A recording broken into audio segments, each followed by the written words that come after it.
हमारा मुसल्ली, तुम उस तरह नमाज पढ़ो जिस तरह तुमने मुझे नमाज पढ़ते हुए देखा।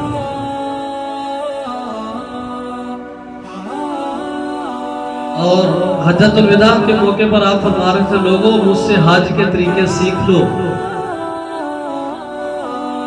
क्या मकसद था कि जिस तरह मैं हज कर रहा हूं, जो तरीका मैं बतला रहा हूं, उसके मुताबिक तुमने अमल करना। नबी करीम सल्लल्लाहु अलैहि वसल्लम फरमाते हैं, मन आमिल अमलन लैसा अलैहि अमरुना फहुव रद्दुन, कि कोई बंदा जो अमल करता है, अगर वो अमल हमारे तरीके के मुताबिक नहीं है तो वो अमल बंद। और यही रास्ता, यही वे बंदे की जिंदगी का है। अगर जिंदगी जिस तरह रसूलुल्लाह सल्लल्लाहु अलैहि वसल्लम ने बतलाया उस तरह गुजारी तो फिर हम कामयाब ठहरेंगे, दुनिया में भी और आखिरत में भी। अगर जिंदगी अपनी मर्जी से गुजारी, अपनी मर्जी से जो है वो दिन रातें शब रोज जो है उनको बसर किया, और फिर कामयाबी नहीं मिलेगी, नाकामी मुकद्दर बनेगी जो बंदा अपनी मर्जी करता है। इस्लाम के अंदर अल्लाह और उसके रसूल की मर्जी चलती है, बंदे की अपनी मर्जी नहीं चलती कि जो मर्जी बंदा बोलता रहे, जो मर्जी खाता रहे, जिधर मर्जी फिरता रहे, मुंह उठा के नहीं। अल्लाह करीम कुरान मजीद में फरमाते हैं, वमन युतिल्लाह व रसूलहु फक़द फ़ाज़ फ़ौज़न अज़ीमा। लोगों, जो तुम में से अल्लाह और उसके रसूल की बात मानेगा वो बंदा कामयाब होगा। गोया कामयाबी का राज किस चीज में मुज़मिर है? अल्लाह के नबी अलैहिस्सलाम की जात में रब रहमान की बात है। और दूसरी जगह पे रसूलुल्लाह सल्लल्लाहु अलैहि वसल्लम क्या फरमाते हैं? फरमाया, मन अहब्बा सुन्नती फक़द अहब्बा। जो बंदा भी, नबी करीम सल्लल्लाहु अलैहि वसल्लम फरमाते हैं, जो बंदा मेरे तरीके से, मेरी सुन्नत से मोहब्बत करेगा वही मुझसे मोहब्बत करता है।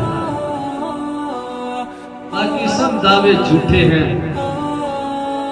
बंदा बातें अग्यारों की माने, नाता नबी से जोड़े और जो है वो पीछे किसी और के चले, ये इस्लाम का हुस्न नहीं है। इस्लाम का हुस्न ये है कि या अय्युहल्लज़ीना आमनू अतिउल्लाह व अतिउर रसूल वला तुब्तिलू अमालकुम।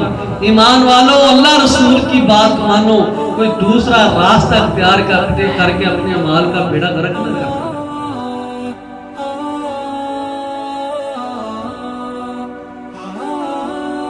और अल्लाह करीम ने कुरान मजीद के अंदर अपने नबी अलैहिस्सलाम से मुखातिब होकर कहा है, मेरे नबी अपनी ज़ुबान मुबारक से खुद फरमाइए,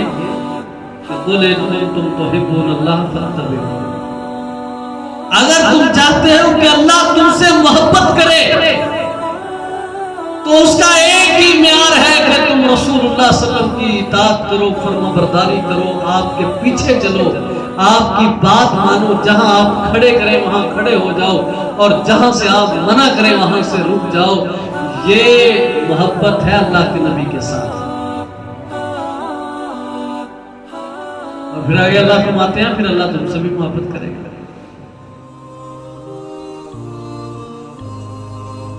फिर अल्लाह के यहां जो मेयार कामयाबी का, कामरानी का, वो नबी की इताअत, फरमाबरदारी, नबी के तरीके, नबी की सुन्नत के मुताबिक है। अगर बंदा इस मेयार को नहीं पाता, इस मेयार को नहीं जो है वो अपनाता, तो फिर वो बंदा न दुनिया में कामयाब हो सकता है, ना आखिरत में कामयाब। नबी मुकर्रम अलैहिस्सलाम फरमाते हैं, फरमाया क़यामत वाले दिन कितने लोग आएंगे, मैं हौज़े कौसर पे के ऊपर हूँगा, वो आएंगे, लेकिन उनको पीछे कर दिया जाएगा, पीछे हटा दिया जाएगा। उन्होंने अपनी मर्जी से आज़ाद किए, अपनी मर्जी की जो है वो बात पे अपनी मर्जी के अमल किए।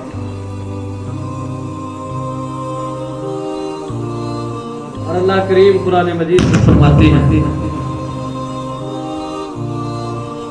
फरमाया कि अल्लाह के नबी अलैहिस्सलाम की बात, अल्लाह के नबी अलैहिस्सलाम की जात, अल्लाह के नबी अलैहिस्सलाम का तरीका, इसमें मुसलमानों, ईमान वालों, पाकिस्तान वालों, दुनिया के रहने वालों, इस्लाम का नाम लेने वालों, कलमा पढ़ने वालों, अगर तुम्हारी कामयाबियों के राज जिस चीज में मुज़मिर है, छुपे हुए हैं, वो अल्लाह की जात है, मोहम्मद रसूलुल्लाह की बात है, अल्लाह के नबी के पीछे चलना, आपके तरीके को अपनाना, इसी में कामयाबी है, दुनियावी भी, उखरवी भी। इसके अलावा कोई तीसरा रास्ता नहीं है जो तुम्हें कामयाबी दे सके। सुभान अल्लाह।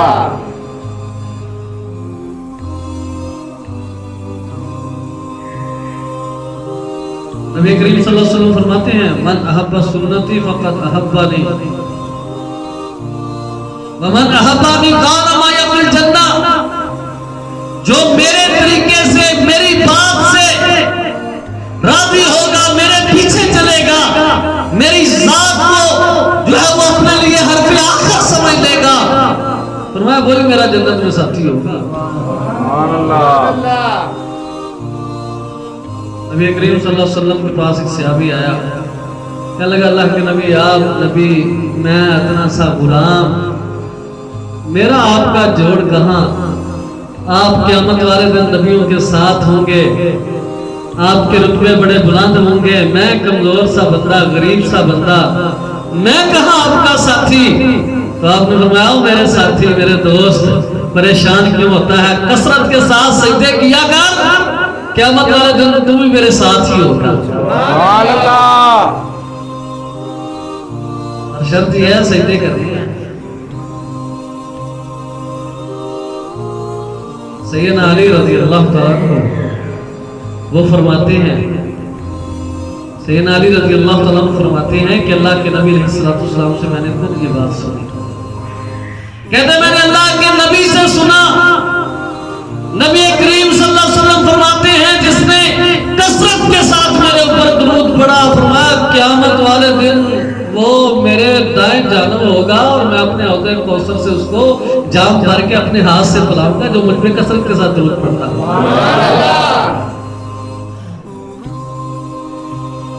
मेरे भाइयों, साथियों, दोस्तों, जिंदगी बड़ी मुश्किल है। ये पता नहीं कब, किस शाम आखिरी सांसों की डोरी जो है वो शुरू हो और लम्हों में टूट जाए। आइए अपनी जिंदगी को ऐसे रास्ते पे लगाएं कि हमारे पिछले गुनाह भी नेकियां बने।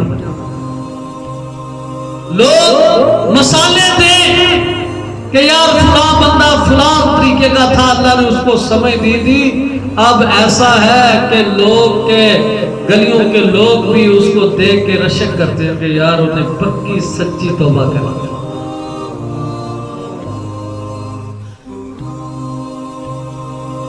रसूलुल्लाह सल्लल्लाहु अलैहि वसल्लम फरमाते हैं,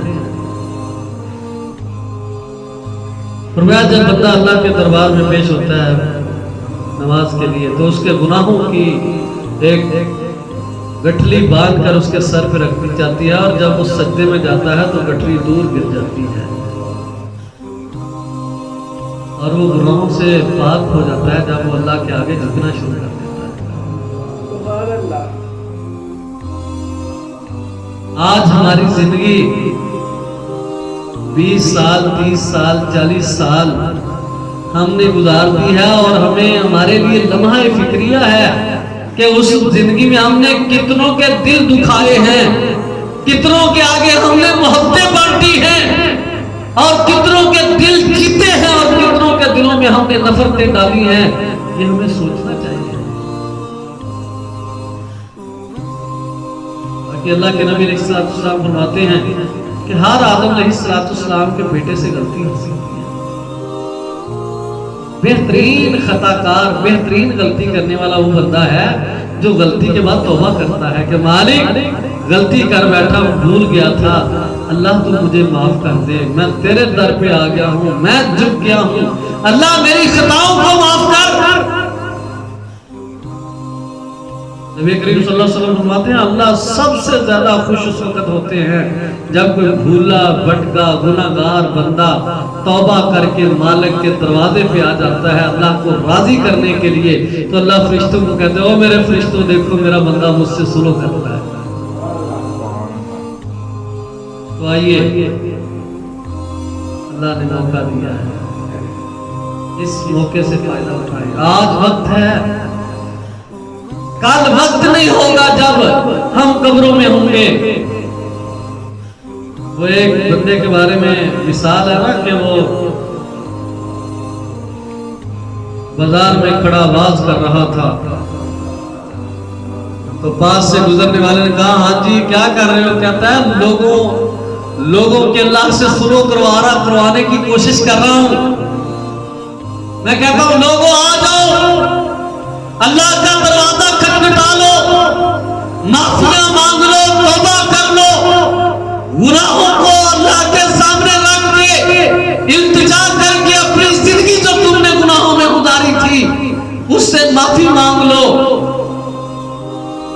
मैं लोगों को बुला रहा हूं, अल्लाह से सुलह करवाना चाहता हूं लोगों की। तो उसने कहा क्या नतीजा निकला? कहता अल्लाह सुलह करना चाहते हैं, लोग नहीं मान रहे।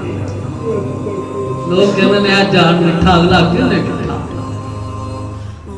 मैं बड़ी कोशिश कर रहा हूं कि लोग आ जाए, मालिक का दरवाजा जो है वो खटखटाए, मालिक के आगे झुके, गिड़गिड़ाए, रोए, माफिया मांगे, अपने गुनाहों को आगे रख के अल्लाह की रहमतें समेटे।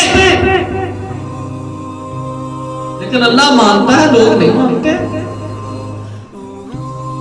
थोड़े दिनों के बाद उस बंदे को कब्रिस्तान में देखा, कहा अब भी इन कब्र वालों की और अल्लाह की सुलह करवा रहा हूं। उसने कहा नतीजा ये है कि अब ये मानते हैं रब नहीं मानता। तो रब कहता है मैंने तुम्हें जिंदगी दी, सांस दिए, जवानी दी, माल दिया, सेहत दी, तंदुरुस्तियां दी, मालो मता की नेमतें दी, बीवी बच्चे माँ बाप बहन भाई जैसे दो कबीले तुम्हें दिए, तुमने अपनी रोटी खाई, तुम अपनी डगर पे थे,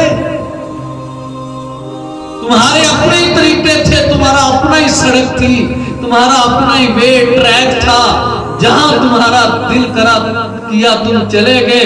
तुम्हें किसी के एहसासात की, किसी के जज्बात की, किसी की मोहब्बतों की, किसी के प्यार की, किसी की इज्जत और आबरू की, किसी की जो है वो पगड़ी की, किसी के सफेद बालों की तुम्हें हया ही नहीं थी।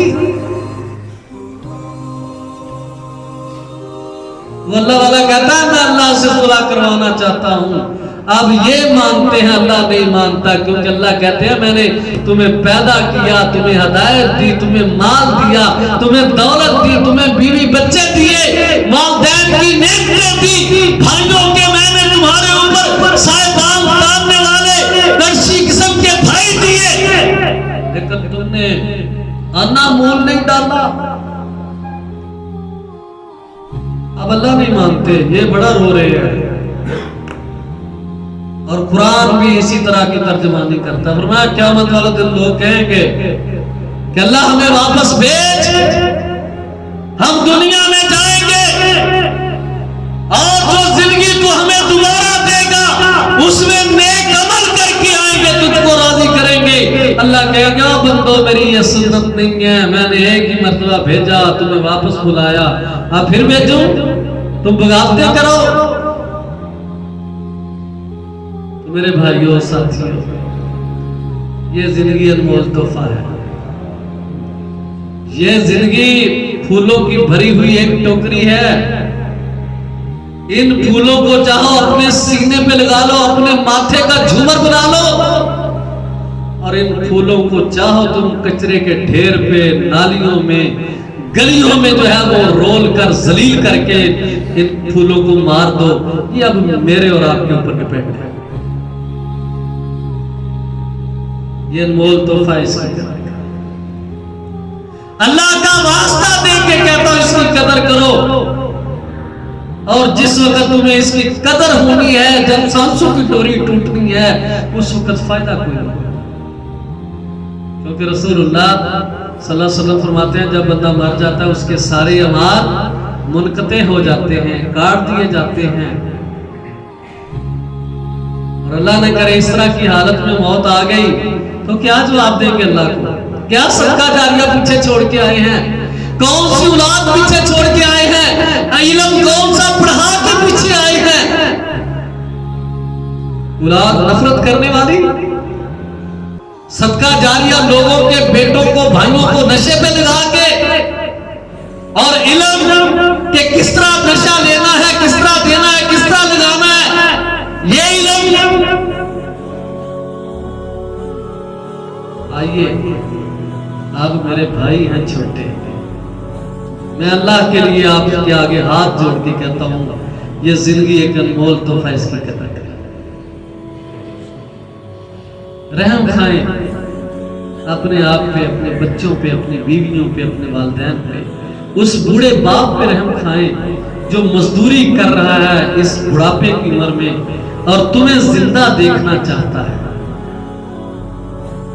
ये भी वो लड़के की मां आई थी, आंसुओं से रो रही थी, कहती बेटा अगर तुझे कुछ होगा तेरे बच्चे रुल जाएंगे, तेरी बीवी रुल जाएगी।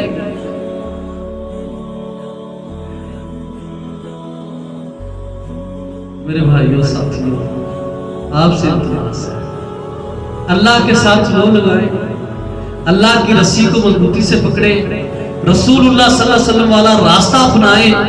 इंशाअल्लाह दुनिया में भी कामयाबी होगी, आखिरत में भी कामयाबी होगी। दुनिया में लोग खुश हो जाएंगे कि यार बंदे ने सच्ची पक्की तौबा कर ली, आसमानों पे रब खुश होगा, क़यामत वाले दिन नबी खुश होगा, अपने हाथ से हौज़े कौसर का पानी पिलाएगा। अल्लाह हम सब के नसीबे में वो दिन लाए कि हम अपने नबी के हाथ से हौज़े कौसर का पानी पिलाएं। आमीन। जज़ाकल्लाह, बारकल्लाह, बहुत शुक्रिया, जज़ाकल्लाह। अस्सलाम।